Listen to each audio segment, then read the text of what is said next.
Entrevista da semana. A juíza Ana Cristina Borba Alves, titular da Vara da Infância e Juventude da comarca de São José, recebeu menção honrosa em concurso de direitos humanos do Conselho Nacional de Justiça. O repórter Vitor Sabe conversou com a magistrada sobre essa conquista. Acompanhe. Olá, doutora. A menção honrosa no concurso de direitos humanos realizado pelo Conselho Nacional de Justiça foi pela decisão de interditar em 2010 o Centro Educacional São Lucas, aqui da Grande Florianópolis. O que motivou essa sua decisão? A decisão, na época, eu havia recém-chegado aqui na Vara da Infância da comarca de São José e me deparei com uma série de violação de direitos dos adolescentes que eram internos do eufemisticamente chamado Centro Educacional São Lucas. Eram violações de toda ordem, psicológicas, físicas, maus tratos, torturas. Havia uma série de denúncias, inclusive algumas denúncias de homicídios que eram travestidos para a sociedade, para a mídia como suicídios, alguns inclusive que foram elucidados, não como suicídio, mas como homicídio, que as famílias buscaram inclusive indenização contra o Estado, pela falta de segurança e integridade de um filho que estava internado na época. Eram várias denúncias, nós éramos procurados por muitas pessoas, familiares dos internos, equipes técnicas da instituição, Conselho Tutelar, Ordem dos Advogados de Santa Catarina, no setor que é vinculado às políticas da infância e da juventude. O Conselho Nacional de Justiça, na época, através do programa Medida Justa, também constatou, mesmo com uma visita anunciada de que eles iriam fazer uma inspeção, as violações aconteciam na frente dos juízes e inspetores do CNJ. Isso tudo está relatado, está na página do CNJ, acessível a todos. Eu digo que foi uma luta de muitos parceiros, eu só estava à frente. Nós só conseguimos um resultado exitoso por conta por conta da luta de muitas pessoas dos mais diversos setores. Aqui, especificamente, dentro do Poder Judiciário, tive uma parceria incondicional do Ministério Público e da própria OAB local. Tive apoio, na época, também da Corregedoria de Justiça do Estado de Santa Catarina, da presidência do tribunal. Isso tudo fortaleceu, porque era uma decisão que não agradava a maioria, foram muitas pedras e espinhos no caminho. Eu, como prolatora da decisão, fui muitas vezes apedrejada pela mídia, pelas pessoas, pela sociedade e até em alguns setores do judiciário, mas eu acho que valeu a pena. Toda essa luta, eu tenho 19 anos de magistratura e esse foi, sem dúvida, o processo mais tormentoso que eu estive à frente, mas com resultado positivo. Doutora, e o que esse reconhecimento do Conselho Nacional de Justiça representa para a senhora? Eu acho que representa não só para mim, mas para todos os outros colegas juízes que lutam por uma sociedade melhor, que vale a pena, vem como um sopro inspirador, um carregador de baterias para que a gente siga lutando, siga no bom combate daquilo que a gente acredita, daquilo que a gente acredita não só por um dever legal, mas eu digo sempre que é por um dever ético, que como cidadã eu também acredito que é necessário que a gente lute para que as coisas mudem, pelo menos as coisas que estão ao nosso alcance, ao nosso redor. Vale a pena. Acho que esse coroamento vem como um coroamento de que vale a pena a luta, assim. E eu estendi a todos os parceiros. Eu não tomei como eu só estava à frente para ela ter a decisão, mas aquela decisão nada mais do que imprimiu uma grande luta de muitas pessoas. São todos parceiros. São todos partícipes dessa menção, eu digo. E a senhora, enquanto juíza, entende que os centros socioeducacionais em Santa Catarina teriam condições de funcionar de acordo com os direitos previstos pelo ECA, o Estatuto da Criança e do Adolescente? Eu acredito que sim, até mesmo se formos olhar o valor o valor, né, moeda mesmo, valor monetário que é dispensado para todo o sistema socioeducativo é um valor bastante considerável, assim, para o trabalho ruim que vem sendo feito. É uma luta cotidiana, porque eu falo sempre que tem toda uma questão simbólica, não foi o simples desmoronar de um prédio, o simples desmoronar, né, das construções do antigo São Lucas, mas que a esperança é de que a gente dê lugar para um novo, para uma quebra de paradigma. E apesar da luta ser cotidiana, e falo sempre, Ministério Público, hoje nós temos a Defensoria e vários outros parceiros, inclusive várias pessoas que trabalham no caso estão empenhadas em fazer algo diferente. E nós já tivemos várias comprovações de que é possível fazer algo diferente. A escolarização, nós tivemos um projeto pioneiro, a Secretaria de Educação do Estado de Santa Catarina foi super parceira num projeto pioneiro, ou seja, levar uma escolarização regulamentar para dentro do CASE. Hoje os adolescentes eles têm um ensino regulamentar, não aqueles ensino por módulos que não servia, ele saía dali e não servia para nada. E não só o ensino em si, mas os profissionais de educação que a Secretaria encaminhou para lá foram profissionais super comprometidos. Eu me reuni várias vezes com eles sempre disseram, vai ser nosso maior desafio profissional.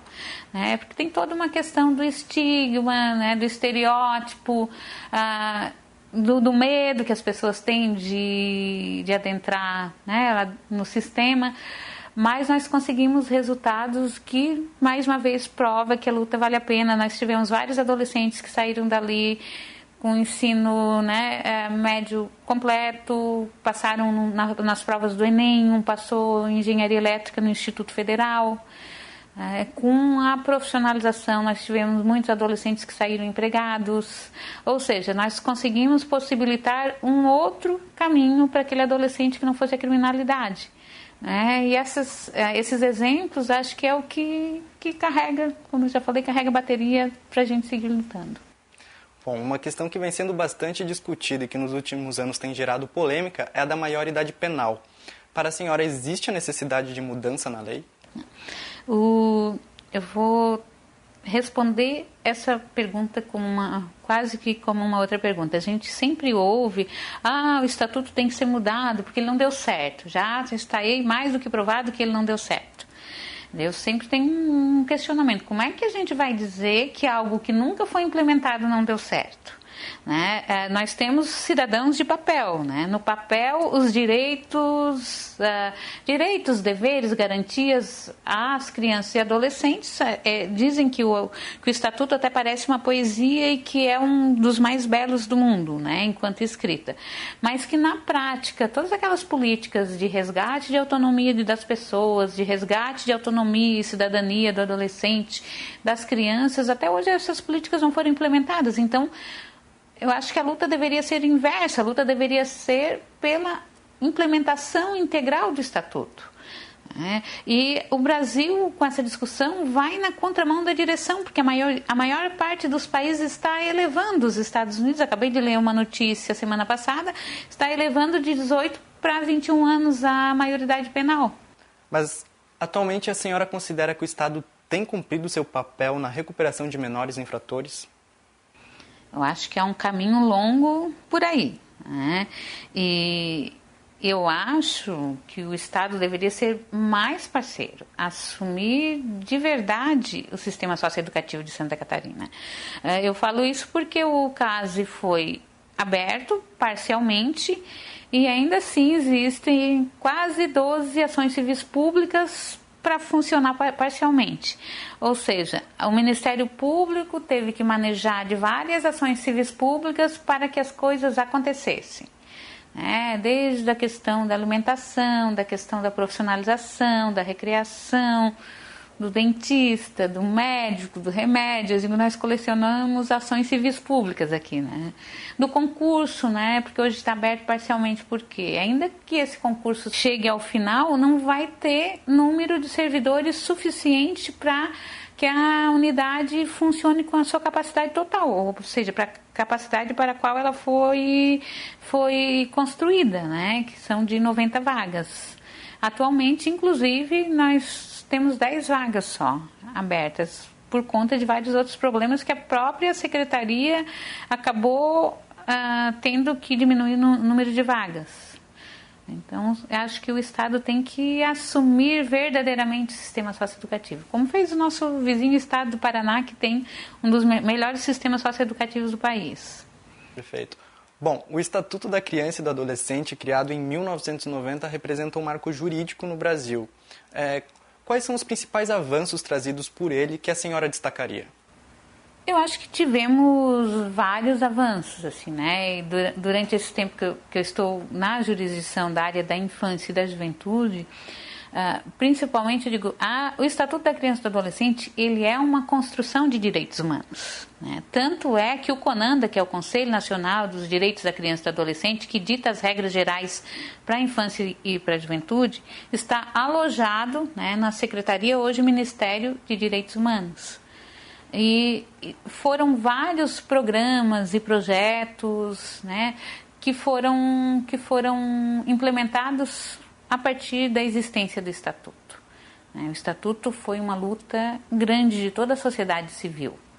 Nós temos aqui o desembargador Amaral e Silva, que foi um dos redatores, mas nós tivemos também à frente pedagogos, sociólogos, representantes da sociedade civil, para que a gente trate essa criança e esse adolescente como sujeito. Não é um passar a mão na cabeça, coitadinho, é vítima, não. Até porque a vítima, no nosso sistema, no nosso ordenamento jurídico, a vítima tem muito poucos direitos, né?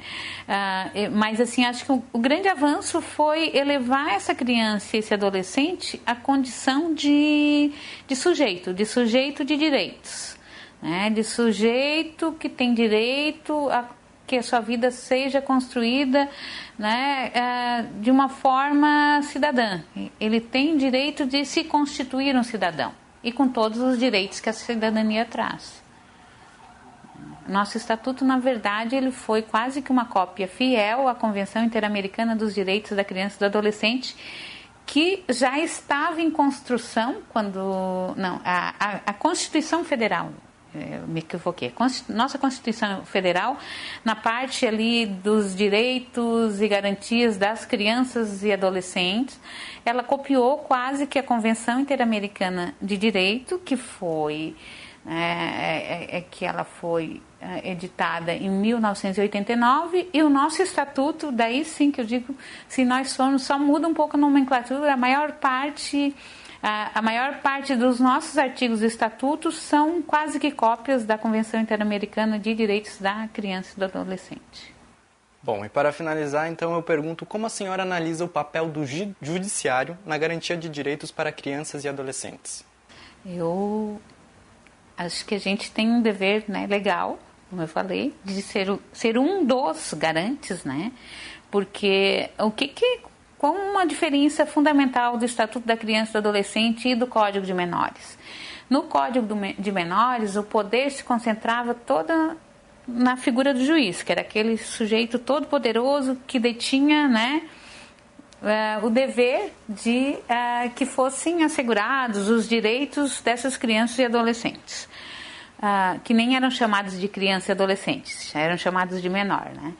E com a edição do Estatuto, o que o Estatuto fez com esse poder desse juiz que era todo soberano? Ele espraiou esse poder, né? Hoje, toda a rede de proteção, existe uma rede responsável pela proteção, né, e garantia dos direitos das crianças e dos adolescentes. Conselhos municipais de direitos, conselhos tutelares, Ministério Público, Defensoria e o juiz. Esses são os sujeitos responsáveis, né, pela manutenção e garantia e concretização dos direitos da criança e do adolescente.